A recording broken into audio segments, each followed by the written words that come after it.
Hello, my dear student. Welcome back to the classes of RS and Mathematics from Innovative and Smart Classes. आप सभी कैसे हैं? उम्मीद करते हैं कि आप सभी बहुत ही अच्छे होंगे और सुरक्षित होंगे। लेकिन मुझे बहुत मैसेज सारे स्टूडेंट मैसेज के थ्रू बार-बार ये लिख रहे हैं कि सर मेरे पास बहुत सारे मजबूरियां हैं और बहुत सारे प्रॉब्लम्स हैं, लेकिन ऐसे क्लाइमेट है, ऐसे सिचुएशन अभी चल रहे हैं तो इसमें हम लोगों से पढ़ाई नहीं हो पा रही है। तो मैं इस चीज़ को लेकर मैं आपसे रूबरू होना चाहता था, बहुत पहले से सोच रहा था कि जब भी अगर मौका मिलेगा तो मैं ज़रूर आपके साथ रूबरू होऊंगा और ये क्लास पीरियड में ही संभव होगा। और मैं कोशिश भी कर रहा हूँ कि आज आपके सामने जो आपके प्रॉब्लम्स हैं, जो आपके बहुत ज़्यादा क्रिएटिव प्रॉब्लम है, मैं उसको रिजॉल्व करने वाला हूँ। देखिए, अभी मैं मानता हूँ कि हमारे जो वर्ल्ड का सिचुएशन है, जो स्थिति है, जो कंडीशंस हैं, उसमें बहुत सारे प्रॉब्लम्स को हम लोग झेल रहे हैं। और लाइफ का एक पड़ाव होता है कि अगर लाइफ है तो इसका मतलब प्रॉब्लम तो आना तय है, ये तो हम और आप सभी जानते हैं। लेकिन उस प्रॉब्लम को कैसे टेकल कर किया जाए तो इसको बहुत कम लोग समझते हैं। और I think this is the better days for the student time to use their study, to use their time towards the study. So I think so this is the wonderful chance to use this particular time towards your study, right? क्यों? क्योंकि आप totally घर पे हैं और इससे अच्छा आपको मौका कभी नहीं मिलेगा। और अगर आप टाइम को ध्यान नहीं दीजिएगा और मजबूरियों को कोसते रहिएगा तो फिर लाइफ को आप नहीं झेल पाएंगे। जो आप चाह रहे हैं कि मेरे को डॉक्टर बनना है, मुझे इंजीनियर बनना है, मुझे किसी अदर डिपार्टमेंट में अच्छे जॉब्स लेने हैं, तो it means that you should be the fully concentrate towards the time also and you should be the knowledge how to utilize and how to use the proper time in a right manner, right? तो आज का समय और आज मैं सिर्फ इस बातों को करके कुछ पंक्तियां हैं जो मैं आपके सामने रखना चाहता हूं और बोलना चाहता हूं कि बदल जाओ वक्त के साथ या वक्त बदलना सीखो। बदल जाओ वक्त के साथ या वक्त बदलना सीखो। मजबूरियों को मत कोसो, हर हाल में चलना सीखो, हर हाल में चलना सीखो। So we are just going to start the chapters and that is totally based upon the properties of determinant। हम लोगों ने 11th के बाद जब +2 में हम लोग स्टार्टिंग कर रहे थे तो लॉकडाउन से पहले सारणी की हम सारे लगभग पढ़ लिए थे। और पढ़ने के बाद हम लोगों ने देखा था कि प्रॉपर्टीज ऑफ डिटरमिनेंट में अगर किसी भी डिटरमिनेंट का पर्टिकुलर वैल्यू होगा तो किस किस केस में 0 होगा।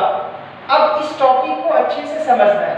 अगर हम और बोलते हैं कि किसी भी डिटरमिनेंट का जो प्रॉपर्टीज है उससे बेनिफिट क्या होने वाला है, तो आप इस बातों को समझ रहे हैं कि अगर मैं बोलता हूँ कि इस इंसान के पास अच्छे प्रॉपर्टीज हैं तो जरूरी है कि उसके अच्छे प्रॉपर्टीज को हम लोग इस्तेमाल करेंगे। और ये डिटरमिनेंट भी वही चाहता है कि इस प्रॉपर्टीज को हम लोग ऐसे जगह यूज करें ताकि हमारा जो कॉम्प्लिकेशन मैथ के अंदर आने वाला है उसको जल्दी से रिजॉल्व कर पाए। तो हमारा पहले देखते हैं कि कुछ प्रॉपर्टीज मैं वापस से रिकॉल करवा दे रहा हूँ। और पहला प्रॉपर्टीज ये था या नंबर जो भी हमारा नोमेनक्लेचर है या नंबरिंग उस पर मैं नहीं जाता हूँ। हम लोगों ने देखा था कि किस किस केस में हमारा शामिल का मान 0 होगा, डिटरमिनेंट का मान 0 होगा। तो हमारा पहला था कि अगर किसी भी रो और कॉलम्स के सारे एलिमेंट्स 0 हो जाए। अगर मैंने माना कि if delta is equal to 0 0 0 1 2 3 4 5 6, तो आप अगर इस डिटरमिनेंट को एक्सपेंड कीजिएगा, आप किसी भी रोज को लगाए, चाहे एक्सपेंशन किसी रो और कॉलम्स के अबाउट कीजिए या फिर आप सेरस रूल को अप्लाई कीजिए। जब इसका हम डेल्टा का वैल्यू निकालेंगे, डिटरमिनेंट का मान निकालेंगे, तो ये हमेशा मान 0 के बराबर आएगा। लेकिन ये प्रॉपर्टीज हमको सिखाएगा कि उस केस में हम डायरेक्ट इसका मान 0 लिख देंगे, हम वहां पास निकालने वाले नहीं है, क्योंकि हम लोग प्रीवियस में निकाल करके देख लिए बाय एक्सपेंशन रूल, सेरस रूल के द्वारा। लेकिन जैसे ही प्रॉपर्टीज को इस्तेमाल करेंगे तो किसी भी रो में या किसी भी कॉलम में अगर हमारा सारा एलिमेंट्स 0 हो जाए तो हम ये बोल देंगे उस डिटरमिनेंट का डायरेक्ट मान किसके बराबर होगा? 0 के बराबर होगा। Now we are coming to the point कि कौन कौन सा केसेस है जिसमें हम लोग को डिटरमिनेंट का मान 0 आएगा। तो एक केस है जहां अगर किसी भी रो और कॉलम्स के सारे एलिमेंट्स 0 हो जाए।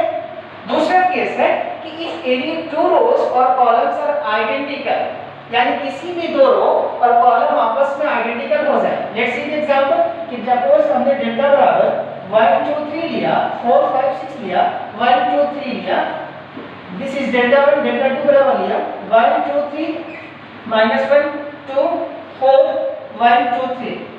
In both of the cases, the value of delta 1 and delta 2 both are equal to 0. क्यों? इसका भी रीजन हम लोग जानेंगे।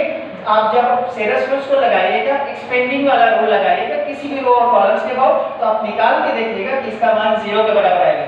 This is actually not the first classes. The students should be the knowledge of the first class.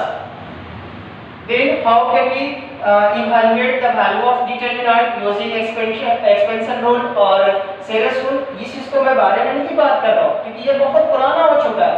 इस videos में और इस क्लास के लेक्चर में हम लोग सिर्फ ये सीखेंगे इसको प्रॉपर्टीज का हम लोग इस्तेमाल कैसे करेंगे, राइट? तो हम देख रहे हैं कि यहाँ if you talk about the row first and row third both are identical, क्योंकि R1 1 2 3 है और R3 भी 1 2 3 है, तो ये दोनों सेम हुआ। तो कभी भी अगर डिटरमिनेंट के अंदर किसी भी दो रो या कॉलम आपस में आइडेंटिकल हो जाए तो यूं कहा जाता है कि डिटरमिनेंट का मान 0 के बराबर होगा। तो अगर आपसे किसी ने पूछा कि what is the value of delta 2, then this is equal to 0, right? उम्मीद है कि आपको ये समझ में आया होगा।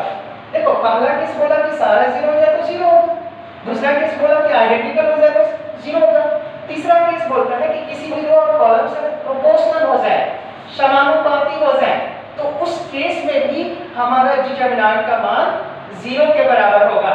अब तीसरा केस को हम लोग समझते हैं, देखते हैं एग्जांपल से।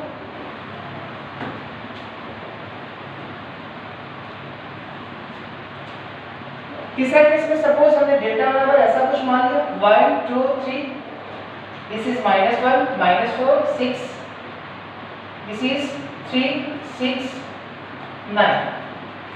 अगर आप इसको एक्सपेंड कीजिएगा तो एक्सपेंडिंग आप R1 को देखिए और R3 को देखिए, क्या ये एक दूसरे का प्रोपोर्शनल है, समानुपाती है?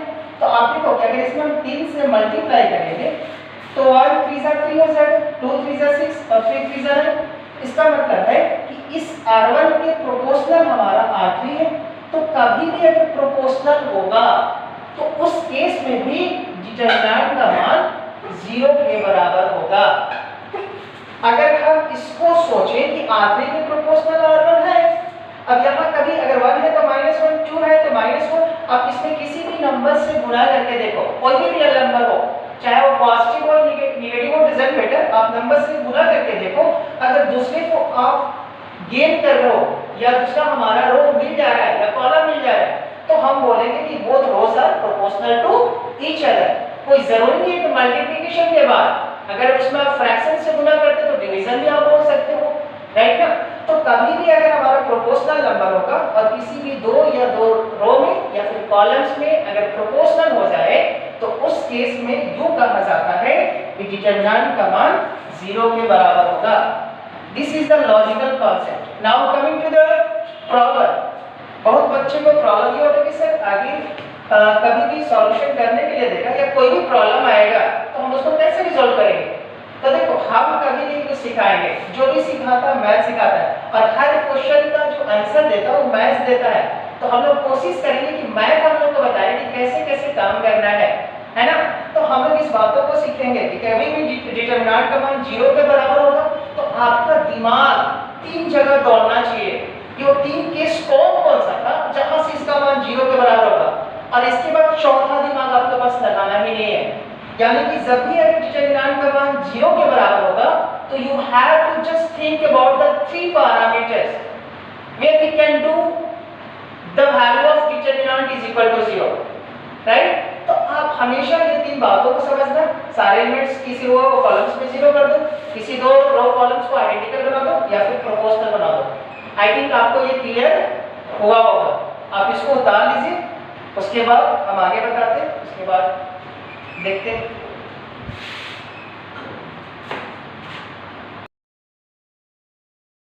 and here is the property that the value of determinant does not change. यानी कि कौन कौन सा केसेस है जिस केस में जो सारणिक का मान है वो बदलता नहीं है।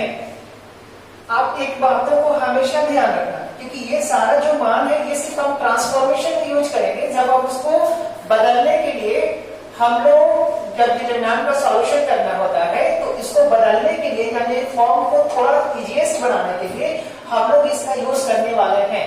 तो पहला बोलता है कि the rows are interchange into the corresponding columns, यानी कि रो को चेंज करना कॉरेस्पॉन्डिंग कॉलम्स में। दिमाग लगाने वाले तुरंत दिमाग लगाएंगे कि अच्छा रो को चेंज करना ही हम लोग ट्रांसपोज बोलते थे।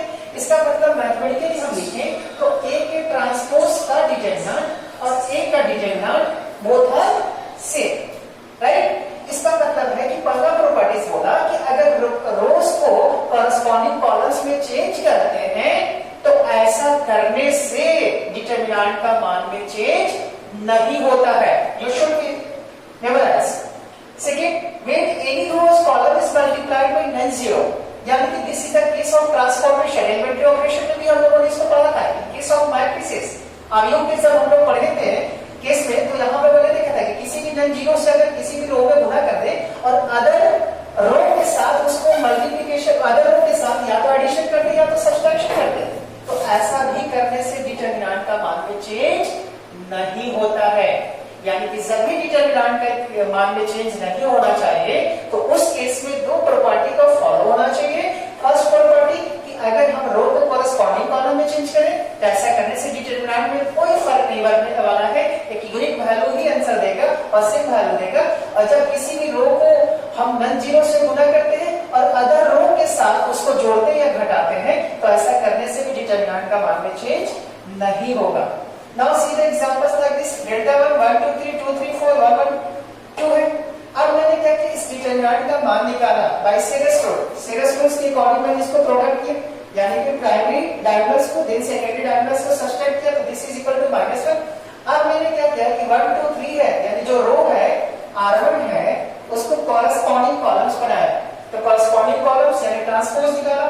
1 2 3 2 3 4 था, 2 3 4 या हॉरिजॉन्टल में 1 2 था 1 1 2, तो यहाँ वर्टिकल में 1 1 2 है। जब इसका भी हम लोगों ने सेरेस रूल से एक्सपेंड किया तो finally we will get the same value. तो हेंस वी कैन से कि अगर हम ए का ट्रांसपोज का डिटरमिनेंट निकाले या फिर ए का डिटरमिनेंट निकाले बोथ आर सेम। हालांकि ये क्लास में हम करवा चुके इसलिए मैं सारा जो भी प्रॉपर्टीज है उसको मैं प्रूफ नहीं कर रहा हूँ, क्योंकि ये ऑलरेडी हम क्लास में कर चुके, सिर्फ इसको यूटिलाइज करेंगे क्योंकि this is the class which is totally based upon the number of types of problem, है ना, जो हम लोग को एग्जाम में आने वाला है।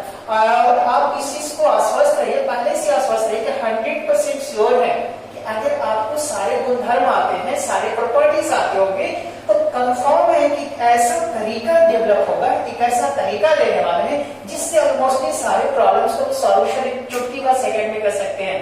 अगर विश्वास नहीं है इस जादू को आप देखते रहिएगा और तब तक बने रहिएगा हमारे क्लास के साथ। Next, when any two rows और कॉलम्स आर इंटरचेंज, जब किसी भी दो रो की बात आ रही, रो कॉलम्स की बात नहीं आ रही, जब किसी भी दो रो को आपस में इंटरचेंज करें या फिर कॉलम्स को इंटरचेंज करें तो उसके डिटरमिनेंट में जो वैल्यू उसमें नेगेटिव साइन से मल्टीप्लाई हो जाता है, यानी determinant gets multiplied by negative sign. यानी कि जब Ri मान लो या R1 को इंटरचेंज करते हैं R2 के साथ तो ऐसा इंटरचेंज करने से डिटरमिनेंट का न्यूमेरिक वैल्यू में कोई दिक्कत नहीं होगी, लेकिन हमारा जो वैल्यू है डिटरमिनेंट का जो वैल्यू है उसमें माइनस से मल्टीप्लाई हो जाएगा। मान लो कि डेल्टा का वैल्यू सपोज 4 आ रहा है, डेल्टा 1 का वैल्यू, और आप अगर रो को इंटरचेंज कर दिया R2 के साथ तो इसमें सिर्फ माइनस मल्टीप्लाई हो जाएगा, न्यूमेरिक वैल्यू हमारा सेम रहेगा। Is that clear guys? तो आप इसको उतार लीजिए और उसके बाद हम लोग आगे प्रोसीड करते हैं, ठीक है ना। अब हमारे पास एक प्रॉपर्टीज और है, ये बहुत इंपॉर्टेंट है और उम्मीद है ये बहुत इजी भी लगेगा, आप इसको अच्छे से समझिएगा। मैंने क्या लिखा है कि when every elements of any row or columns contains the sum of twice term, ये sum of two terms और subtraction of two terms, may be subtraction, सम की जगह subtraction भी हो सकता है, ठीक है। तो अगर कभी भी किसी भी रो या कॉलम्स में अगर सारे एलिमेंट्स में सब्सट्रैक्शन है या फिर हमारा एडिशन है उस डिटरमिनेंट को हम लोग अलग अलग एज ए सम और सब्सट्रैक्शन के फॉर्म में लिख सकते हैं। ये प्रॉपर्टीज हमको ये बताता है। जैसे मैं अगर इस कॉलम्स की बात करूं तो इस कॉलम में देखो कि प्लस है प्लस है प्लस है, तो हमारा कॉलम के सारे एलिमेंट्स में समेशन है। तो सभी अगर कॉलम्स के सारे एलिमेंट्स में समेशन है तो इस सम को हम लोग अलग अलग डिटरमिनेंट के सम के फॉर्म में लिख सकते हैं। This is the properties which are telling like this. Okay, तो x y z है तो x y z 1 2 3 1 2 3 then a b c। ये प्लस है तो प्लस, अगर सपोज माइनस रहता तो यहां बस माइनस कर देते, ठीक है। उसके बाद 1 2 3 ABC हो गया, देन प्लस माइनस है तो plus minus alpha beta gamma, second वाला पार्ट सेकेंड डिटरमिनेंट में। तो सेकेंड वाला पार्ट हमने यहां लिख दिया 1 2 3 है 1 2 3 ABC है तो ABC। अगर सपोज मैंने आपको क्वेश्चन दिया और बोला कि यहाँ यहाँ पास a प्लस x1 है, यहाँ b प्लस y1 है और यहाँ c प्लस z1 है और यहाँ लिखा 1 2 3 यहाँ x y z। मैं बोल रहा हूँ इस डिटरमिनेंट को एक्सप्रेस करो as the sum of two determinant. आप क्या लिखोगे इसको बताइए, क्या लिखेंगे? उम्मीद है आप यही लिखेंगे a1 x, यहाँ b z y, यहाँ c 3 2 प्लस है देन प्लस, उसके बाद आगे x1 है तो x1, यहाँ हो गया x1, इधर से y1 और इधर से z1। यहाँ हमारा क्या हो गया 1 2 3 है तो 1 2 3 और इधर x y z तो यहाँ x y z। ये हमारा पूरा सारणी का गुणधर्म था जो मैंने आपको बताया, और ये सारे वीडियोस को जो मैंने आपके सामने रखा उसका एक एक मतलब को मैंने क्लास में डिस्कशन भी किया है, लेकिन एज ए समरी के फॉर्म में हम आपको बता दे रहे हैं। We haven't proved any kind of the information regarding with the properties। मैंने इसको प्रूफ नहीं किया है, लेकिन मैंने क्लास में करवा दिया था, इसलिए मैं इसको समरी के फॉर्म में दिखा रहा हूं। अब सबसे बड़ी बात यह है कि इसका जो प्रॉब्लम है, हर बोर्ड में लगभग 1 से 2 प्रॉब्लम हमेशा पूछा जाता है और यूजिंग प्रॉपर्टीज ऑफ डिटरमिनेंट को ही इस्तेमाल करके पूछा जाता है।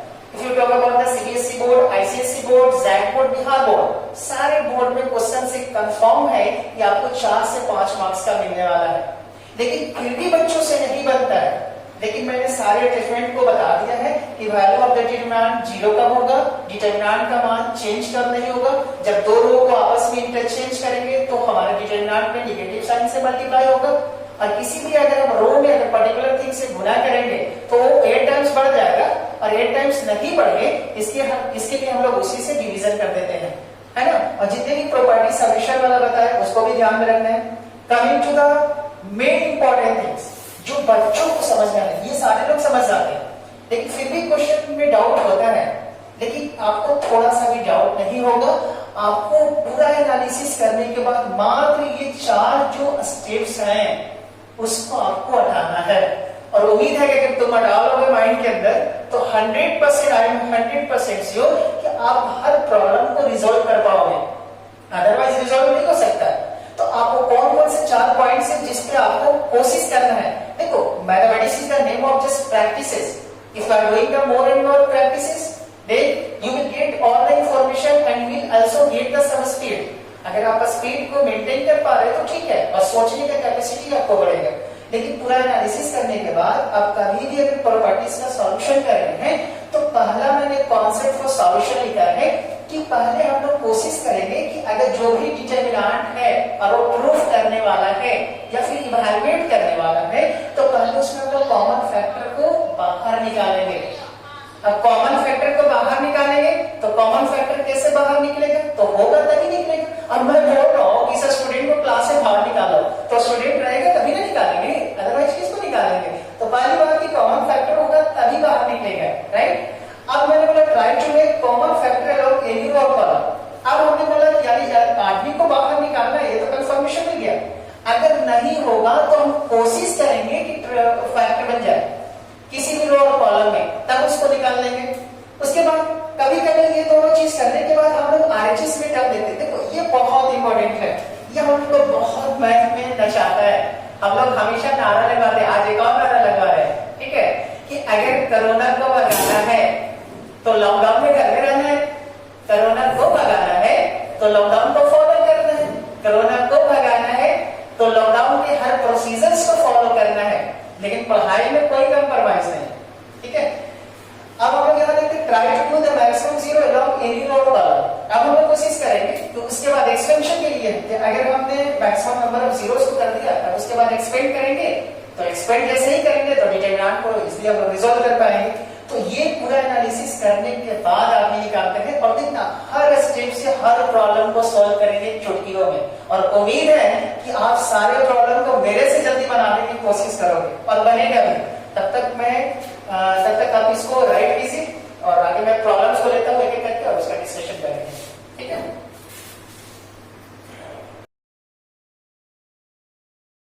हम लोग अभी ये देख रहे थे कि प्रॉपर्टीज ऑफ डिटरमिनेंट को जस्ट हम लोग फिनिश किए हैं, और उसके बाद मैंने कुछ रूल्स को आपके सामने रखा और जिसमें इस बातों को लिखा कि कभी भी अगर हमारा डिटरमिनेंट के किसी भी प्रॉब्लम का सॉल्यूशन करना है तो मात्र ये चार जो हमारे पास जो बहुत एनालिसिस करने के बाद निकलता है, और इसको अगर आपको ध्यान में रखना है और इसको ध्यान में रखते हुए हर प्रॉब्लम को हम रिजॉल्व करेंगे। लेकिन कसम खाएंगे, कसम ये खाएंगे कि हम कभी भी अपने मन से नहीं जाएंगे, क्योंकि मैथ सीखने का सबसे बड़ा फंडा है कि हम आरएचएस से पूछेंगे, अगर आरएचएस है तो, और नहीं तो अपना कॉन्सेप्ट को लगाएंगे। और मैक्सिमम क्वेश्चंस में जब भी अगर मैथमेटिकल कॉन्सेप्ट में आपको कहीं भी दिक्कत होगा तो आप बगल से पूछना, तो बगल वाला खुद धीरे धीरे इशारा करेगा, 1 मिनट में नहीं करेगा तो 2 मिनट में जरूर इशारा करेगा कि अरे इसको ऐसा बनाओ, बन जाएगा। आप कोशिश करना, मेरे साथ हुआ है, आपके साथ भी होगा।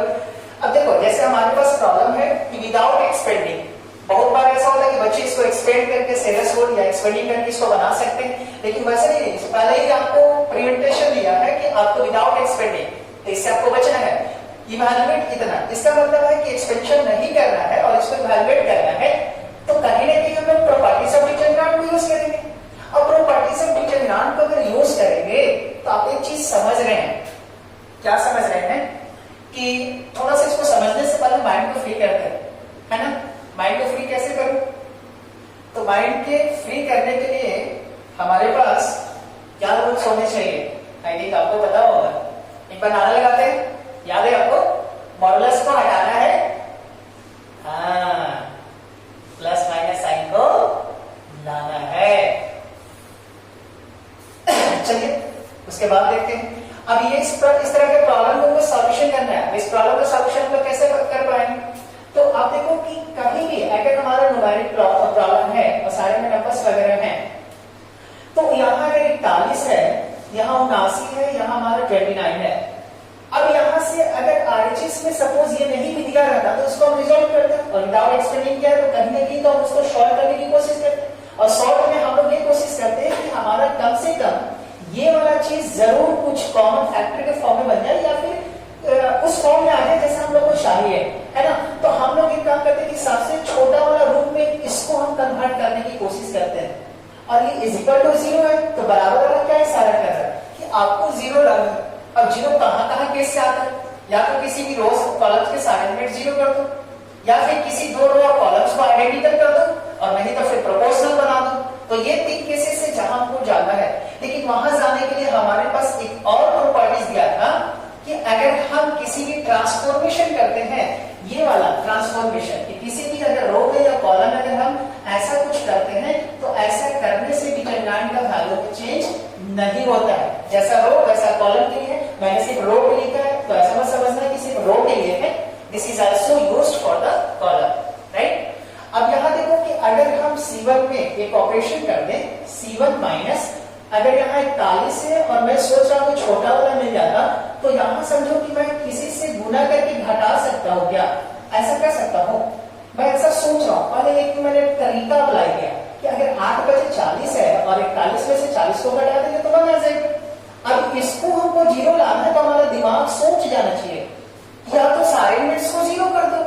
अब यहाँ किसी भी चीज से गुना करेंगे तो 0 नहीं होने वाला, इस बात को खास करके ध्यान रखना, ठीक है। लेकिन हम यहाँ सोचेंगे कि अरे दूसरा केस तो हम प्रोपोर्शनल बना सकते हैं और तीसरा केस तो हम आइडेंटिकल बना सकते हैं, तो दिमाग दौड़ा, दिल बोल रहा है कि ऐसा काम करो, दिमाग तुरंत दौड़ेगा, अच्छा प्रॉपर्टीज पे लगा दो, राइट ना। तो हम ये सोचे कि यहाँ 1 आ सकता है, तो इसके लिए हम लोग C1 माइनस 8C3 कर दिए। अब ऐसा करने से देखो क्या हो जाएगा, ऐसा करने से हमको हो गया यहाँ 41 हुआ और माइनस का 8 से इसमें गुना कर रहा है तो ये 40 हो गया, इसमें कोई ऑपरेशन नहीं, 15 लिख दिया। यहाँ कितना हो जाएगा 79 माइनस इसमें 8 से मल्टीप्लाई करो 72, यहाँ 7 है 9, यहाँ देखो 29 और माइनस यहाँ 8 से मल्टीप्लाई करो तो ये 24 या 5 and 3। अब इसको सब्सट्रैक्ट करते हैं तो 41 माइनस 40 1 1 5, यहाँ कितना होगा 7 7 9, यहाँ कितना होगा 5 5 3। अब इसको देखने के बाद आपको फोटो पे मुस्कुराहट आ गई होगी कि सर यही वो तरीका था क्या कि इसको देखें और इसको देखें, तो आप देखने के साथ ही रियलाइज कर रहे होंगे कि अगर हम C1 की बात करें और C2 की बात करें तो दोनों आपस में कैसा हो गया, आइडेंटिकल हो गया। तो आप लिख दीजिए कि here C1 and C2 are identical, और जैसे ही आइडेंटिकल हुआ तो value of determinant is equal to 0। Is that clear? कहीं कोई प्रॉब्लम? मैंने बोला था कि मैं अपने तरफ से कुछ नहीं बोलने वाला, ये सारा खुद बता रहा है। और ये 0 जहां से मिला तुरंत एहसास हो गया, माइंड का कनेक्शन दिल के साथ जुड़ा, दिमाग उसको रिप्लेस कर दिया। तो आप इस बात को समझ रहे, आप इसको राइट कीजिए। उसके बाद एक और प्रॉब्लम लेते हैं, देखते हैं सारे केसेस में मैं कुछ अलग नहीं करने वाला, सारे केसेस में गाइस वही होने वाला है। तो आप इसको कॉपी कीजिए।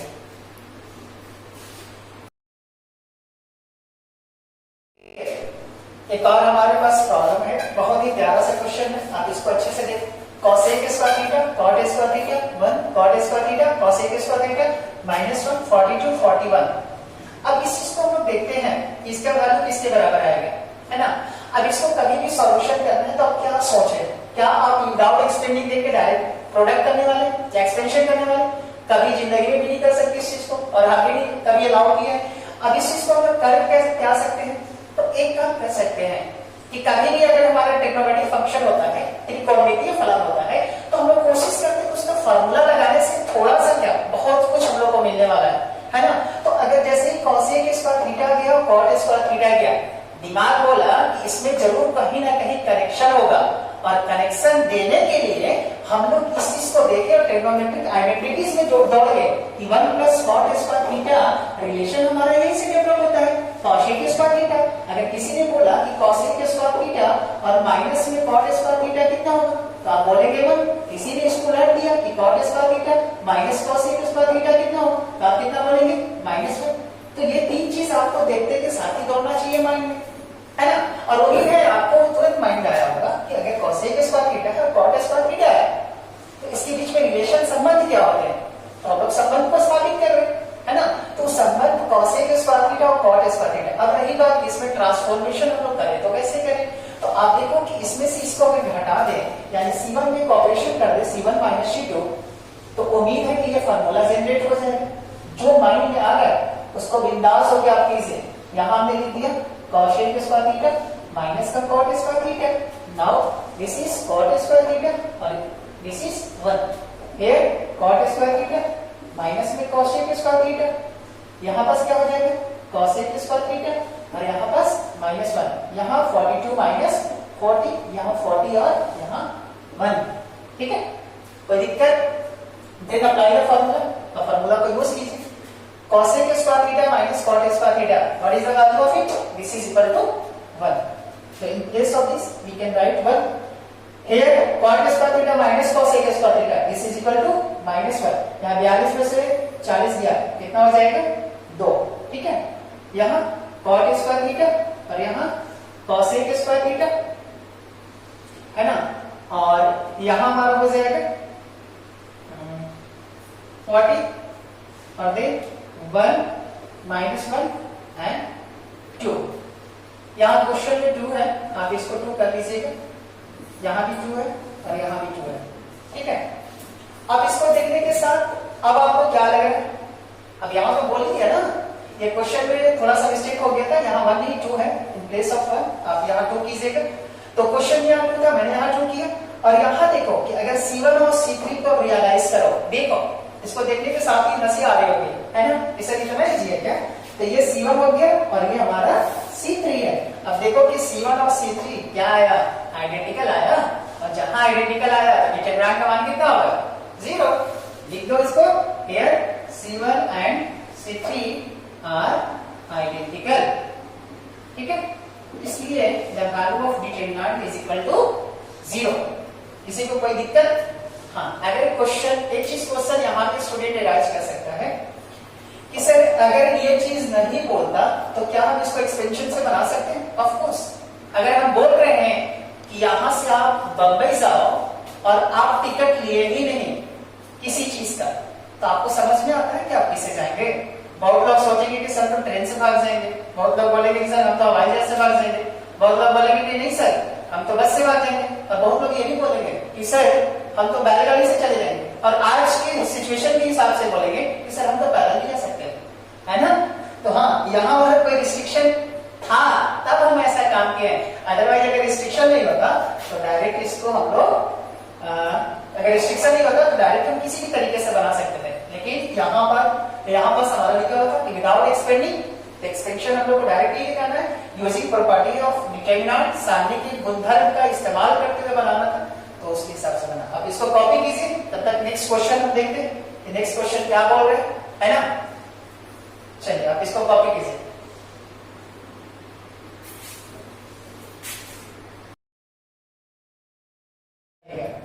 कमिंग टू द टाइप 2 कि अगर हमारा कभी भी डिटरमिनेंट में अब शो करने वाला है, साबित करना है, और RHS का टर्म 0 नहीं है, क्योंकि if you talk about the last classes that in every questions we had the RHS term is 0।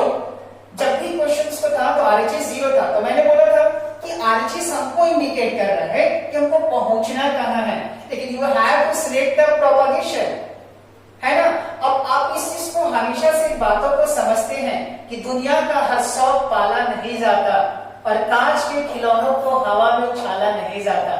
दुनिया का हर शौक पाला नहीं जाता और कांच के खिलौनों को हवा में उछाला नहीं जाता, और मेहनत करने से मुश्किलें हो जाती है आसान, मेहनत करने से मुश्किलें हो जाती है आसान, क्योंकि हर काम तकदीर पे टाला नहीं जाता, क्योंकि हर काम तकदीर पे टाला नहीं जाता। So once again, my dear student, we are just coming back to the part 2 of determinant, and we have the problem with different kinds like this कि अगर इस डिटरमिनेंट का वैल्यू इतना प्रूफ करना है तो अब हम लोग को लॉजिकल मेथड क्या होगा। लेकिन पूरे जितने भी साल का स्टडी है सारा को मैंने आपके निचोड़ करके रख दिया है, और उस निचोड़ में मैंने 3-4 सेंटेंसेस और मेथड्स या प्रोसीजर्स को बनाया था कि अब उसके द्वारा चारों मेथड्स के द्वारा, चारों रूल्स के द्वारा हम हर प्रॉब्लम का सॉल्यूशन कर लेंगे। और यहाँ भी वही करने वाले हैं, क्योंकि मैथ्स इज द लिमिटेड, आप हर चीज को अंदाज के हिसाब से चलना पड़ता है, एक वे को आपको सिलेक्ट करना पड़ता है, लेकिन हम लोग जरूर वहां पहुंचेंगे, है ना। तो देखते हैं क्या बोलता है। पहला मैंने बोला था कि क्या इस एक्सप्रेशन के अंदर कोई भी कॉमन फैक्टर है, तो आप देखो कि x+4 है, यहाँ नहीं है, इधर नहीं है, इसका मतलब है कि किसी भी रो में या कॉलम में कोई भी एलिमेंट्स नहीं सेम है, तो कॉमन फैक्टर तो बाहर आएगा ही। अब हम लोग ये सोचेंगे कि क्या किसी रो में या कॉलम में कॉमन फैक्टर बना दे, लेकिन RHS से थोड़ा सा पूछ लेते हैं, है ना। RHS हम लोग को बुलाया जा रहा है, आप किसी से बात करते हैं और बुलाता है तो आप पूछते हैं कि आना किधर है। अब ऐसा थोड़ी ना बोलते हैं कि भूल भुलैया में चले जाओ और पता ही नहीं है कि कहाँ जाना है, तो आप प्रोपगेशन पूछते हैं, हम RHS से पूछते हैं। चलिए पूछिए, बताओ किधर जाना है। देखो क्वेश्चन बोल रहा है कि हमको 5x+4 तक पहुंचा देना, और ये बोल रहा है x-4 तक पहुंचा देना। अब दो चीज आप देख करके रियलाइज करने इधर से आगे कि पहुंचेंगे कैसे, तो हम लोग सोचे कि 5x+4 है ना, तो हम लोग के पास दो ही प्रोपगेशन है, एक इधर से मूव करने का और दूसरा इधर से मूव करने का। तो लोग इधर से जोड़ना शुरू किए, तो यहां से जोड़ेंगे कि x और 2x और x, तो x 2x 2x 5x+4। यहाँ देख के सर बहुत खुश है, अरे मिल गया, लेकिन जैसे ही सेकेंड में जाएंगे कि इधर मिल रहा है क्या, तो आप यहाँ जाएगा, तो यहाँ जाने के बाद 2x और x 3x और 2x 5x एंड देन 4, यहाँ भी मिल गया, यहाँ एडिशन कर रहे यहाँ भी मिल गया। इसका मतलब है कि जब अगर हम R1 में ऑपरेशन कर रहे हैं R1 + R2 + R3, तो इसका मतलब यहाँ का एलिमेंट्स और यहाँ का एलिमेंट्स और यहाँ का एलिमेंट्स सेम बनने वाला है, और जैसे भी सेम बनने वाला है तो काम आसान होने वाला है, और इसी के लिए हम लोग तलाश कर रहे हैं। तो आप चलते हैं, लगाते हैं, तो हम R1 में ऑपरेशन कर दिए, this is equal to 5x+4, आप एडिशन कर लो, यहाँ भी ऐड करोगे तो 5x प्लस 4, यहाँ भी ऐड करोगे तो 5x plus 4। This is 2x, this is x plus 4, this is 2x, this is 2x, 2x and then x plus 4। मैंने क्या बोला था कि जब भी अगर कॉमन फैक्टर होगा या कॉमन टर्म होगा उसको बाहर निकालेंगे। तो यहां लिखो taking common x plus 4 sorry 5x plus 4 from R1 से जैसे ही कॉमन लेंगे तो देखो क्या बनेगा 5x प्लस 4 है ना, यहाँ 1 बनेगा, यहाँ 2x, यहाँ x प्लस 4, यहाँ 2x, this is 2x, this is 2x, then x plus 4। ठीक है। अब उसके बाद कभी भी एक्सटेंशन हम लोग लास्ट में करते हैं, लेकिन जब तक डिटरमिनेंट की प्रॉपर्टीज को लगा नहीं लेते हैं यानी फायदा नहीं उठा लेते तब तक हम लोग ये काम करते हैं। एक चीज हम लोग को 5x प्लस 4 तक बोला है, वन तो मिल गया है ना। अब दूसरा इंसान को पढ़ने की x माइनस 4 कहां से है, चलो उसको भी देखते हैं। उसके बाद लास्ट वाला मेथड में याद होगा कि try to do the maximum zero along any row और कॉलम। तो आप देखो कि अगर हमारा 1 है तो एक्सपेंशन करना थोड़ा सा भारी है ना। तो हम ये सोचते हैं कि काश यहाँ जीरो कर ले और यहाँ जीरो कर ले, तो अगर यहाँ जीरो कर लेंगे तो सिर्फ एक के लोग एक्सपेंड कर देंगे। तो हम इसको एक एक्सपेंशन करते हैं कि C1 में C1 माइनस C2 कर रहा हूँ और C2 में मैं घटा रहा हूँ C2 माइनस C2। अब ऐसा करने से देखो बेनिफिट क्या होगा, बेनिफिट होगा आप यहाँ देखो C1 में C2 को घटाएंगे, C1 में C2 को घटाएंगे तो 1 में से 1 गया कितना होगा 0। आगे C2 में से C3 को घटाएंगे तो यहाँ कितना होगा 0 और यहाँ पास कितना होगा 1। ठीक है। यहाँ इसको घटाएंगे 2x माइनस x माइनस 4 तो यहाँ हो जाएगा x माइनस 4। अब इसमें से इसको घटाएंगे तो 4 माइनस x हो जाएगा यहाँ पास, दिस इज 4 माइनस x और यहाँ 2x है तो ये हमारा 2x हो गया। ठीक है। उसके बाद इसमें से इसको घटाइए, इसमें से इसको घटाया तो 0 और C2 में से C3 को घटाना है तो C2 में से C3 को घटाएंगे तो यहाँ हो जाएगा x माइनस 4 और यहाँ x प्लस 4। ठीक है। और बाहर में हमारा क्या है, इधर में हमारा 5x प्लस 4, इसको राइट करते हैं। ठीक है। अब हम एक्सपेंड कर देते हैं, किसके अलाउ कर दो, मैक्सिमम जीरो किसके अलाउ के, तो आप मैक्सिमम जीरो यहाँ भी 2 जीरो मिलेगा, इधर से माइग्रेट करेंगे तो यहाँ भी 2 जीरो मिलने वाला है आपको। तो आप जिसके अलाउ जा सकते हैं, कोई दिक्कत नहीं है। तो मैं एक्सपेंडिंग अलाउ C1 कर रहा हूँ, यानी इसके अलाउ मैं एक्सपेंड कर रहा हूँ तो यहाँ हो जाएगा 5x प्लस 4 है ना, यहाँ प्लस 0 इंटू समथिंग तो ये तो हमारा 0 हो गया, 0 इंटू समथिंग करें तो पहला तो 0 हो गया, प्लस 0 फिर माइनस अगर यहाँ पास करेंगे तो x माइनस 4 और यहाँ पास इसका डिटरमिनेंट कितना आएगा, इसका डिटरमिनेंट में ये कटा, इसका माइनस निकाले, ये कटा, इसका मतलब है कि यहाँ पास बचेगा क्या, थोड़ा सा मैं इरेज कर लेता हूँ, हो सकता है आपको देखने में प्रॉब्लम हो रहा होगा। यहाँ देखो दिस इज 5x प्लस 4 इधर होगी, इसका एक्सपेंड करेंगे तो दिस इज 0 और यहाँ माइनस तो माइनस x माइनस 4 तो x माइनस 4 और इसका डिटरमिनेंट तो यहाँ से ये कटक और ये कटक यानी कि 0 1 x माइनस 4 और x प्लस 4, 0 प्लस में माइनस में देन प्लस में तो प्लस 0। ठीक है। अब इसको एक्सपेंड करने के बाद कितना आ रहा है, तो यहाँ देखो this is equal to 5x plus 4। आप इसको खुद से भी कर सकते हो, और इसमें प्रॉब्लम है नहीं, एक्सपेंशन तो आपको आता है। माइनस से मल्टीप्लाई करो, दिस इज 4 माइनस 6 है ना, this is 4 minus 6 and here आप इसको प्राइमरी को गुना करो या फिर माइनस को इधर ही छोड़ दो तो ये हो जाएगा माइनस इंटू x माइनस 4 और यहाँ गुना करेंगे तो ये 0 और माइनस में x माइनस 4। ठीक है। अब यहाँ से अगर हम सॉल्यूशन करें माइनस कॉमन लेंगे तो माइनस माइनस प्लस तो दिस इज 5x प्लस 4 और यहाँ अगर गुना कर सकते हैं तो गुना भी कर सकते हैं तो दिस इज x माइनस 4 और इनटू में x माइनस 4। ठीक है। अब दोनों को एक जगह लिख दीजिए तो दिस इज 5x प्लस 4 और यहाँ से x माइनस 4 का whole square, this is equal to RHS। RHS में भी वही था तो RHS में हमारा आ भी गया, यानी कि 5x प्लस 4 और x माइनस 4 का होल स्क्वायर, यहाँ आप देख भी रहे क्या भी गया। यानी कि जब भी आप सॉल्यूशन करें only you learn the concept and nothing else. Math में खाली कॉन्सेप्ट ही सीखना है, ये सब तो कैलकुलेशन का प्रोसेस है जो आपको खुद से करना है ना। लेकिन आपको फील होना चाहिए कि हमको बोला कैसे रहा है और प्रोपेगेट कैसे करना है। तो आप इसको कॉपी कीजिए और तब तक एक दूसरे प्रॉब्लम को मैं लाता हूँ, आप इसको भी रियलाइज कीजिएगा कि बहुत इजी है, बशर्ते अगर आपका कॉन्सेप्ट बहुत बेहतर बनता है तो। ठीक है, तब तक आप कॉपी कीजिए। डिटरमिनेंट का सेकंड प्रॉब्लम जो टाइप 2 में हम लोगों ने देखा था कि आरएचएस में अगर जीरो नहीं होगा कुछ पर्टिकुलर टर्म्स होंगे, तो उसको हम लोग प्रूव करने का अंदाज और जो तरीका है वो लास्ट क्लास में या प्रीवियस वीडियो में हम लोगों ने देखा था। ठीक है, एक सेकंड प्रॉब्लम लेते हैं। सेकंड प्रॉब्लम में देखो अगेन पहला कॉन्सेप्ट को लगाए और कॉन्सेप्ट क्या बोलता है उसके थ्रू हम सोचे क्या पहली बार क्या कोई कॉमन फैक्टर या कॉमन टर्म्स को हम बाहर निकाल सकते हैं। इफ यस देन ओके, तो यहाँ हम किसी भी देखो किसी भी रो में या फिर कॉलम में कोई भी कॉमन टर्म है ही नहीं, तो आप किसको निकालिएगा, आप नहीं निकाल सकते, है ना। तो सेकेंड कोशिश ये होगी कि क्या हम लोग कॉमन फैक्टर बना सकते हैं क्या। तो आप कॉमन फैक्टर इसको जोड़ना शुरू किया, 3 हुआ, इधर भी जोड़ते तो 3 मिलना चाहिए था, जबकि है नहीं, इसका मतलब वही प्रोसीजर। फिर उसके बाद हम लोग ये सोचे थे कि हम आरएचएस का टर्म को देखेंगे, तो आरएचएस का टर्म जहां बुलाएगा उसके अकॉर्डिंग हम मूव करेंगे। तो आरएचएस में देखते हैं कि a माइनस बी और b माइनस सी और c माइनस ए, क्योंकि ये 3 to 3 का डिटरमिनेंट है, तो मैक्सिमम एट ए टाइम आप 2 ऑपरेशन को परफॉर्म कर सकते हैं। ये भी रीजन बताया था कि अगर डिटरमिनेंट 3 to 3 का है तो आप 2 ही को क्यों परफॉर्म कीजिएगा, 3 को क्यों नहीं कर सकते।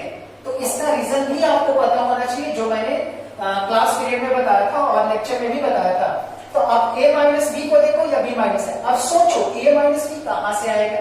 तो हमारा a है कहां, ये है, इसका मतलब इसमें से इसको सब्ट्रैक्ट करना है। और b माइनस सी कहां से आएगा, तो b माइनस सी यहां से आ जाएगा। इसका मतलब है कि c1 में ऑपरेशन करना पड़ेगा c1 माइनस c2 का, और c2 में ऑपरेशन करना c2 माइनस c3 का। जब ऐसा परफॉर्म करेंगे तो ये दो चिरकुट तो हमको मिल जाएगा, है ना, और इस 2 चिरकुट को पकड़ लेना है। लेकिन अभी भी कसम है इस क्वेश्चन करके मैंने अभी भी अपने मन से कुछ भी नहीं सोचा, जितना भी हमको सोचने पर मजबूर किया ये सारे क्वेश्चंस कहते हैं। और लगभग 99% ऑफ द केसेस आपको मैं कंफर्मेशन देता हूं, ये सारा मैथ्स जो है हमको इधर वाला अगर सॉल्यूशन वाला है या प्रूफ करने वाला है या फिर शो करने वाला है, तो आरएचएस टर्म ही हिंट देता है कि कहां तक पहुंचना है ना।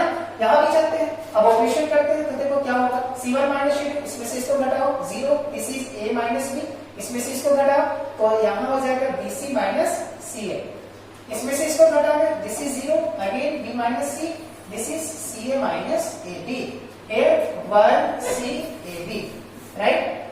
अब यहां आने के बाद देखिए कुछ हम लोग कैलकुलेशन कर सकते हैं, नहीं कर सकते, इसके अलावा हम लोग देखते हैं क्या कुछ कर सकते हैं। 0 है, अब हम एक्सपेंशन हम लोग कर सकते हैं, लेकिन यहाँ पास हमको सी नजर आ रहा है, इसमें कुछ कॉमन ले सकते हैं, है ना। देखते हैं यहाँ क्या हो सकता है। इसको मैं ऐसा कर सकता हूँ, ये 0 है, 0 लिख दिया, यहाँ 0, यहाँ 1, this is a minus B, यहाँ b माइनस सी, यहाँ c है, c लिख दिया। यहाँ से एक काम करते हैं, माइनस सी को कॉमन लेते हैं, तो माइनस सी को कॉमन लेंगे तो ये बनेगा a माइनस बी। माइनस सी क्यों कॉमन लिया, इसके पीछे भी रीजन है, हमको a माइनस बी यहाँ नजर आ रहा है, यहाँ a माइनस में है और यहाँ b प्लस में है, तो मैं सोच रहा हूँ a हमारा पॉजिटिव हो रहा है, तो माइनस के साथ c को बाहर ले लिया, तो यहाँ माइनस सी कॉमन लेंगे तो a माइनस बी। यहाँ अगर हम माइनस से कॉमन ले लें तो हमारा b माइनस सी बन जाएगा, तो यहाँ a माइनस से को कॉमन ले तो b माइनस सी और दिस इज ab, राइट। अब हम लोग क्या देख रहे हैं कि a minus B, a minus B, a minus 0 है तो 0 इंटू a माइनस बी को लिख ही सकते हैं, तो a माइनस बी इसमें भी है, इसमें भी है और इसमें भी है, तो हम इसको बाहर निकाल सकते हैं फैक्टर फॉर्म में। अब यहाँ b माइनस सी है तो कुछ नहीं है, तो b माइनस सी तो सोच सकते हैं। 0 दो चीज का वो फायदा उठाते हैं, 1 इज 1, सेकेंड इज 0, तो हम लोग यहाँ 0 का बेनिफिट उठाएंगे, तो b माइनस सी इसमें भी मिल गया। अब यहाँ से और यहाँ से हम दोनों कॉमन फैक्टर को या कॉमन टर्म्स को बाहर करेंगे, तो हम लिख दिए taking common a minus B and b minus C from c1 and c2 respectively, ठीक है। तो यहाँ से क्या बन जाएगा, this is a minus B, this is b minus C, then it becomes 0 0 1 then 1 1 c, this is minus c and this is ab, right। अब उसके बाद एक्सपेंड कर दीजिए, 2 0 आ गया, एक्सपेंड कर सकते हैं, अब लिख दीजिए यहाँ एक्सपेंडिंग along R1, तो यहां से हो जाएगा this is A minus B, B minus C. Now 0 into something, first term is 0, second minus 0, third plus 1 into, इसका माइनस निकाले 1 1 minus C minus A. ठीक है, अब इसको रिजॉल्व करेंगे तो दिस इज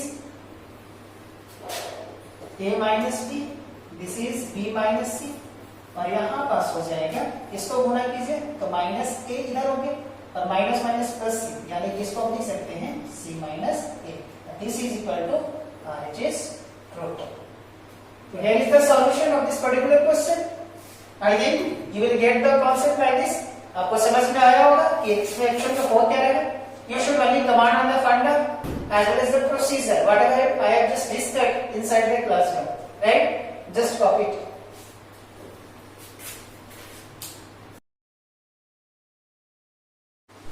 उम्मीद है बच्चों लास्ट क्लास में प्रीवियस वीडियो में जो हम लोगों ने पढ़ा है उसको बिल्कुल अच्छे तरीके से आप समझे होंगे, और उम्मीद है कि अगर ये प्रॉब्लम आपके सामने आएगा तो आप इसको आराम से बना भी सकते हैं. बहुत बच्चों को तो दिमाग लग गया होगा हम किधर से चले, क्या ये कॉमन फैक्टर है? कहीं कॉमन फैक्टर भी बिल्कुल नहीं है. इसमें एबीसी है, इसमें है ही नहीं, तो बाहर किसको निकालोगे? सेकेंड किस? अगर कॉमन फैक्टर नहीं है तो बना लेंगे, अगर पॉसिबल है तो, है ना. तो बनाने के लिए हम सोचेंगे कि अगर अलोंग हॉरिजॉन्टली मूव करना है या फिर हम लोग को वर्टिकली मूव करना है, यानी कॉलम्स को जोड़ना है या फिर हमारा रो को जोड़ना है. तो आप यहां से आइए और देखिए कि क्या लग रहा है, किसको मैं जोड़ दूं, किसको जोड़ दो कि हमारे पास कॉमन फैक्टर बन जाता है. तो कॉमन फैक्टर तभी बनता है जब थोड़ा सा लगता है कि हर चीज कॉमन जैसा मिले. अगर आपको ए भी नजर आता तो सोचते कि काश सी मिल जाता तो मजा आ जाता, है ना. तो हम ये भी यहाँ पास भी वही काम करने वाले हैं. तो आप सोचो कि अगर हमारा यहाँ ए है और ये बी सी है, एडिशन है, यहाँ बी है तो बी सी ए, यानी एबीसी यहाँ भी मिल रहा है, यहाँ सी ए भी है. आप इसको पूरा को भी जोड़ देंगे तो 1 plus a plus b plus c, 1 plus b plus c plus a, यहाँ से भी हमारा पूरा कॉमन मिलेगा. लेकिन हम लोगों ने लास्ट प्रॉब्लम में देखा था कि जब अगर ऑपरेशन दो ही में हो रहा है तो ज्यादा ऑपरेशन करने से क्या फायदा है ना. तो उसमें ज्यादा खर्च नहीं करना है. हम लोग अगर सिंपली इसको और इसको एडिशन कर दे किसी एक में, अगर हमने बोला कि C2 में मैं एडिशन कर रहा हूँ C2 प्लस C3 का, ठीक है, तो ऐसा करने से क्या होगा? ऐसा करने से देखो क्या होगा, ये 1 1 1 होगी, यहाँ हमारा A, यहाँ से जोड़ना है इसको तो प्लस B और प्लस में C, यहाँ से B होगी, इसको जोड़ना है C प्लस A, यहाँ से C है प्लस A प्लस B होगा, यहाँ हमारा D प्लस C है, यहाँ C प्लस A और यहाँ A plus B is equal to 0. ठीक है, ये हमको 0 प्रूफ करना है तो हम यहाँ इज इक्वल टू 0. आप फ्रॉम एलएचएस से काम कीजिए, है ना. तो फ्रॉम एलएचएस हम यहाँ लिख दिए. ठीक है, अब यहाँ हमारा देखिए कि ये तीनों एक हमारा शीटों में सारा का सारा कॉमन चीज मिल गया. अब वन टर्म्स, एक ही टर्म्स जो है जो लगभग सारे जो भी रो या कॉलम के सारे टर्म में है तो उसको हम कॉमन फैक्टर बना सकते हैं. तो आप इसको कॉमन निकालें तो टेकिंग कॉमन कितना a plus b plus c from C2. तो जैसे ही इसको C2 से आप कॉमन फैक्टर को बाहर करोगे तो ये बन जाएगा कि यहाँ से a plus b plus c, अब इसको बाहर कर लो, यहाँ से 1 1 1 बन गए, यहाँ से 1 1 1 बन गए, यहाँ से b plus c plus a और a प्लस b. अब बताओ कि क्या हमारा C1 एंड C2 क्या आ गया? आइडेंटिकल. तो जब ये आइडेंटिकल आ गया तो इसका मान 0 होगा और इनटू में 0 करेंगे तो final answer is 0. This is RHS proof. देखो शुरू में आपको हर क्वेश्चन को जहां तक लग रहा है कि ये सारा केस तुम लोग को समझ में आ रहा होगा, और मैंने एक ही कॉन्सेप्ट समझाया है कि आरएचएस से पूछो मैं बुलाता कहाँ है, तो 0 पर बुला रहे हैं. 0 पर बुलाने का क्या मतलब है? 0 पर बुला रहे हैं. अब 0 पर बुला रहे हैं तो हम जाएंगे propagation. You have to just select the propagation. आपके पास 3 4 प्रोपगेशन है, वेज है, रास्ते हैं और उस रास्ते को पकड़ना है. आरएचएस 0 कहाँ बुला रहे हैं? हम नहीं, क्वेश्चन से पूछेंगे 0 कहाँ से आएगा. अच्छा सारे एलिमेंट्स को 0 कर दो, क्या पॉसिबल है? क्या हम आइडेंटिकल बना दो? क्या पॉसिबल है? क्या प्रोपोर्शनल बना दो? क्या पॉसिबल है?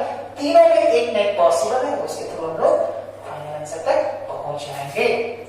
तो उम्मीद है ये लेक्चर आप लोग को बिल्कुल समझ में आएगा. तो आपकी मर्जी से आप इसको कॉपी कीजिए. तब तक दूसरे प्रॉब्लम के साथ हम मिलते हैं और तब तक आप बने रहिए अपने Arif math classes from innovative smart classes के साथ. आप बने रहिए और अगले प्रॉब्लम्स का डिस्कशन करेंगे.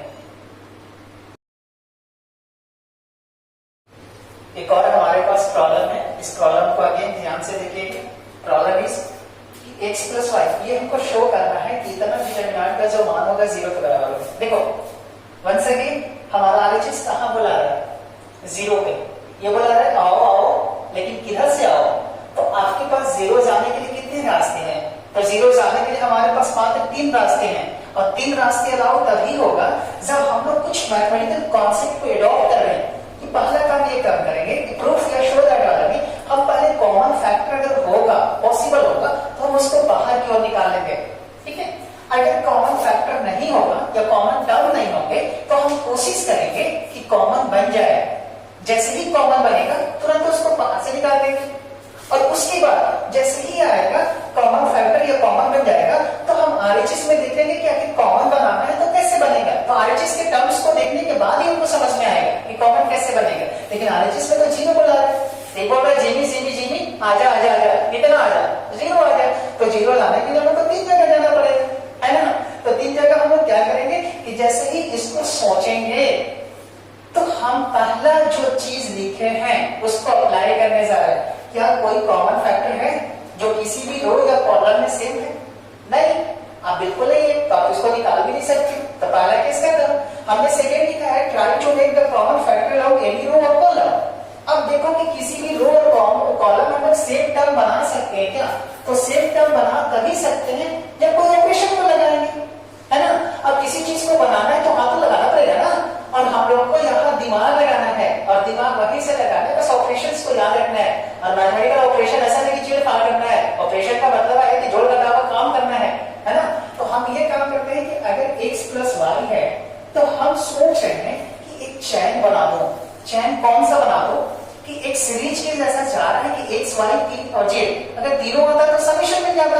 तो हम किसी रो के बहुत चले इधर जा रहे तो x y, अगर इसको एडिशन करें तो x y y z z x, यानी कि अगर इसको जोड़ेंगे 12 into x plus y plus z बनेगा। अब इसको जोड़ेंगे तो x plus y plus z मिलेगा, लेकिन यहाँ तो 3 हो जाएगा। तो ये वाला तो सभी में सेम नहीं हुआ कि हम कॉमन निकाल सकते। इसका मतलब ऐसे हम लोग सोचे तो ये गड़बड़ हो गया। हम इसको ऐसा नहीं सोच सकते, क्योंकि अगर ऐसा सोचे तो सारा में सेम आना चाहिए, लेकिन सेम है नहीं। हम दूसरा दिमाग लगे कि अच्छा हम एक काम करते हैं कि अगर हम R1 और R2 को जोड़ दें तो क्या हमको x plus y plus z यहाँ मिल रहा है तो यहाँ भी मिल रहा है, तो y plus z plus x बिल्कुल मिल रहा है, यहाँ z plus x plus y, यानी हम देख रहे हैं कि ये तीनों में मिल रहा है। तो तीनों में मिलने का क्या मतलब है? तीनों में मिलने का मतलब है कि अब उसको हम लोग बाहर निकाल सकते हैं। तो आप डायरेक्ट इसको लिख सकते हैं कि R1 में एक ऑपरेशन करने जा रहे हैं R1 plus R2 का, यानी कि this is R1 this is R2। तो R1 में एडिशन कर दो R1 plus R2, तो this become x plus y plus z। यहाँ क्या बनेगा? y plus z plus x। यहाँ क्या बनेगा? z plus x plus y। यहाँ क्या है? z है, यहाँ क्या है? x है, यहाँ क्या है? y है, इधर हमारा 1 1 और 1। क्लियर है? अब इसमें देखो कि ये तीनों का हमारा क्या सेम है या नहीं। अगर किसी ने बोला 2 plus 4 plus 6, किसी ने बोला कि थोड़ा उलट दो 4 plus 2 plus 6, किसी ने बोला 6 plus 2 plus 4, क्या ये तीनों सेम नहीं है क्या? अब जोड़ के देखो सेम आएगा या नहीं आएगा? ऑफ कोर्स सेम आने वाला है। जब सेम आएगा तो हम इस चीज को बाहर निकाल सकते हैं। तो आप यहाँ लिख दो taking common x plus y plus z from R1। तो जैसे ही इसको कॉमन निकालेंगे तो देखो क्या बच जाएगा? कॉमन वाला चीज पर बाहर लिख दो x plus y plus z, और ये हमारा हो गया 1 1 1, यहाँ z x y 1 1 1, ऐसा कुछ बनेगा। जैसे ही ये बनेगा आपको तुरंत रियलाइज हुआ होगा कि सर R1 एंड R3 इस बार आइडेंटिकल हो गया, तो इस डिटरमिनेंट का मान कितना हो गया? तो आप यहाँ लिख दो कि here R1 and R3 are identical। ठीक है, तो इसका मान x plus y plus z, और इस डिटरमिनेंट का मान 0 हो गया, तो फाइनल आंसर कितना आएगा? 0। और ये मुझे लाना भी था। तो उम्मीद है बच्चों ये आपको बिल्कुल समझ में आया होगा, और कॉन्सेप्ट तक बिल्कुल कंफर्म है। आज तक मैथ में अपने तरीके से कुछ भी नहीं होता, हम लोग प्रैक्टिस के हिसाब से समझते हैं कि कहाँ क्वेश्चन बुलाते हैं, और जहां बुलाते हैं उस पर कॉन्सेप्ट लगाने की बात करते हैं। तो यहाँ 0 पे बोला है, 0 के लिए हम लोगों ने सोचा कैसे कैसे पहुंचेंगे, और इसके अकॉर्डिंग देखा तो टेंडेंसी वही था कि या तो सारे एलिमेंट्स को जीरो कर दो, या तो आइडेंटिकल बना दो, या तो प्रोपोर्शनल बना दो। अब उसके बनाने के लिए हम लोग ये दो चार स्टेप को किए हैं और फाइनली हमारा आंसर कितना आया, 0। फिर भी बहुत बच्चों के दिमाग में ये भी आ सकता है कि सर आप ये सोच रहे हैं, हम कैसे सोचे, तो आप भी वैसे ही सोचिए जैसे हम सोच रहे हैं। तो उसके लिए सोचने के लिए आप ज्यादा कुछ कभी कभी सोच सकते हैं कि अगर सर हमारे पास R1 है तो ये हम पूरा नहीं कर सकते हैं कभी, तो हम ये तो ऑपरेशन अपने मन से कर सकते हैं, लेकिन ऑपरेशन करने से बेनिफिट भी तो होना चाहिए ना। हम ऑपरेशन कहीं भी जाके करवाते हैं तो किस लिए करवाते हैं, हम ऑपरेशन करवाते हैं कि हमको बेनिफिट हो, हमको कुछ फायदा हो। अगर आपने ऐसा फायदा किया है तो जरूर अगर सोच के फायदा किया तो होना भी चाहिए। तो अगर किसी ने R1 plus R2 plus R3 को जोड़ दिया, इसका मतलब तीनों को जोड़ दिया, तो यहाँ प्लस बनाएगा, यहाँ प्लस बना जाएगा, यहाँ प्लस बना जाएगा। अगेन ये हमारा कॉमन फैक्टर बाहर आ जाएगा।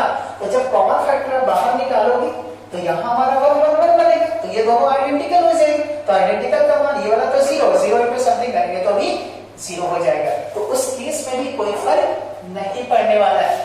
तो लोग बोलेंगे कि सर सोच तो सकते हैं, ऑफ कोर्स आप सोच सकते हैं, लेकिन आप खुद सोचो कि अगर ऑपरेशन का इंस्ट्रूमेंट आप बढ़ाते जाओगे तो खर्चा तो ज्यादा पड़ता जाएगा।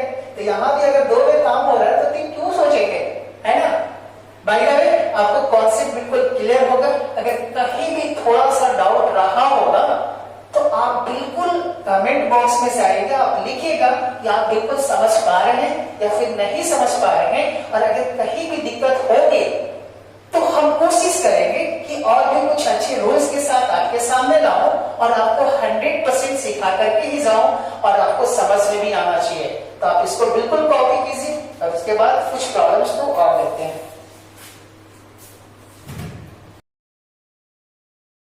Hello my dear student, again हमारे पास प्रॉब्लम है कि using properties of determinant so that the value of this determinant is equal to 0।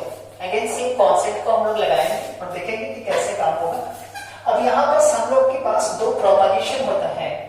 2 propagation इसलिए है कि हम लोग पहले इस चीज को लगाएंगे कि क्या इसके अंदर कोई भी कॉमन चीज है जिसको हम बाहर निकाल सकते हैं। आप देखो b माइनस सी इसमें तो है ही नहीं, b माइनस सी इसमें भी नहीं है, इसका मतलब हम कॉमन फैक्टर को बाहर नहीं निकाल सकते। एक हमारा स्टेप नंबर 1 कैंसिल हो चुका। Coming to the second step, try to make the common factor of any row और कॉलम। अब इस चीज को देखेंगे कि हम कॉमन फैक्टर बना सकते हैं क्या। तो कॉमन फैक्टर बनाने के लिए हम सारी चीज को किसी भी रो में या किसी भी कॉलम्स के लोग हम प्रोपागेट करते हैं। और प्रोपागेट हम इस तरह करते हैं कि बाय एडिशन या बाय सब्सट्रैक्शन हमारा जो टर्म्स हैं किसी भी रो या कॉलम में वो सेम आ जाए, है ना। तो हम कोशिश ये कर रहे हैं कि हमारे पास 2 ही तो प्रोपगेशन है कि या तो हम इधर मूव करें अलोंग द रो या along the common along the column. तो आप इस बात को समझ रहे हैं कि अगर अलोंग द रो जाते हैं या अलोंग द कॉलम जाते हैं तो ऐसा करने से कुछ हम लोग को बेनिफिट होगा क्या। तो हम पहला प्रोपगेशन शुरू किए अलोंग कॉलम। तो कॉलम के सारे एलिमेंट्स को मैं जोड़ना चाह रहा हूं। तो C1 लिया, C1 के सारे एलिमेंट्स को प्रोपगेट करके जोड़िए, B minus C, C minus से A minus B, C cancel, A cancel, B भी कैंसिल, 0 आएगा। तो ये हमारा 0 प्रोड्यूस करेंगे। इसके सारे एलिमेंट्स को जोड़िए तो ये भी हमारा 0 प्रोड्यूस करेंगे। और यहाँ अगर जोड़ेंगे तो ये हमारा C माइनस है। चूंकि हम C1 में ही सिर्फ चेंज कर रहे हैं तो C1 का पहला एलिमेंट्स तो ये है। तो C1 में हम ऐसा एडिशन किया C1 plus C2 plus C3। तो C1 प्लस C2 और प्लस में C3, तो इसको हम जोड़ेंगे तो ये होगा। C2 में हम जाएंगे, C2 हमारा C1 के सारे एलिमेंट्स में, तो C1 का पहला एलिमेंट ये, दूसरा एलिमेंट हमारा ये, तो C1 plus C2 plus C3, तो यहाँ 0 आएगा। यहाँ C1 plus C2 plus C3 इसको भी एडिशन करेंगे तो 0 आएगा। जब हम इसको देख लिए कि all the elements of C1 are 0, hence the value of determinant is equal to 0. Is that clear? क्योंकि आप C1 में ऑपरेशन किए और इसके सारे एलिमेंट्स 0 हो गए तो हमारे प्रॉपर्टीज में तो यही बोलता था और क्वेश्चन भी वही बोला है। हम अपने मन से अभी भी कुछ नहीं बोल रहे, क्वेश्चन बोला 0 लाना है तो हम 0 कहां से लाएंगे, वहीं से लाएंगे जहां से हम लोगों ने 3 प्रॉपर्टीज को पढ़ा था कि या तो आइडेंटिकल बनाओ या तो प्रोपोर्शनल बनाओ या किसी भी रो और कॉलम के सारे एलिमेंट्स को 0 कर दो। तो यहाँ मैंने 0 कर दिया तो हमारा डिटरमिनेंट का वैल्यू कितना होगा 0।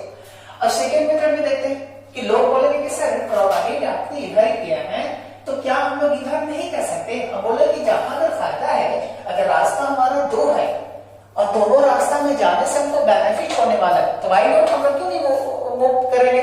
ऑफ कोर्स हम लोग मूव करेंगे, ट्रेवल करेंगे, जाएंगे, देखेंगे और रिजल्ट भी सेम हम लोग को मिलने वाला है। तो हम लोग क्या किए कि अब इसके सारे यूनिट्स को जोड़ना शुरू किए। अब जोड़े कैसे? तो हम लोग R1 में एक एडिशन ऑपरेशन कर दिए कि R1 plus R2 plus R3, यानी R1 के सारे यूनिट्स को जोड़ रहे हैं तो R1 plus R2 plus R3 ये तीनों को जोड़ेंगे, C cancel, A cancel, B cancel, तो यहाँ पास कितना मिलेगा? 0। यहाँ भी देखो इसको एडिशन करेंगे तो यहाँ पास कितना मिलेगा? 0। और यहाँ पास भी ऐड करेंगे तो ये R1 के तीसरा एलिमेंट्स भी हमारा 0 मिलने वाला है। जब किसी की रो और कॉलम के सारे एलिमेंट्स अगर सेम आ जाए, आइडेंटिकल आ जाए या फिर 0 हो जाए तो उस केस में डिटरमिनेंट का मान 0 के बराबर हो जाता है। Is that clear? तो मैं ऐसा मानता हूं कि अगर कल फर्स्ट का जो भी प्रॉब्लम होगा वो लगभग क्लियर हो चुका होगा और कुछ प्रॉब्लम्स हैं जो आप घर पे ट्राई कीजिएगा और उम्मीद है कि जैसा मैंने लॉजिक आपको दिया है और उस लॉजिक के हिसाब से आप काम कीजिएगा तो आपको सफलता जरूर मिलने वाली है। और हम कोशिश भी यही कर रहे हैं कि बहुत धीरे में और बहुत अच्छे तरीके से, अगर आपको अभी भी किसी भी कॉन्सेप्ट में किसी भी चैप्टर से रिगार्डिंग प्रॉब्लम होगा तो you just send me SMS और right each and everything in comment box, है ना? आप भेजिएगा और उसके बाद हम उसको रिप्लाई जरूर करेंगे। तब तक के लिए आप हमारे channel Arif sir innovative classes के साथ बने रहिए। तब तक के लिए शुक्रिया, सत श्री अकाल, जय हिंद, खुश रहिए, आबाद रहिए।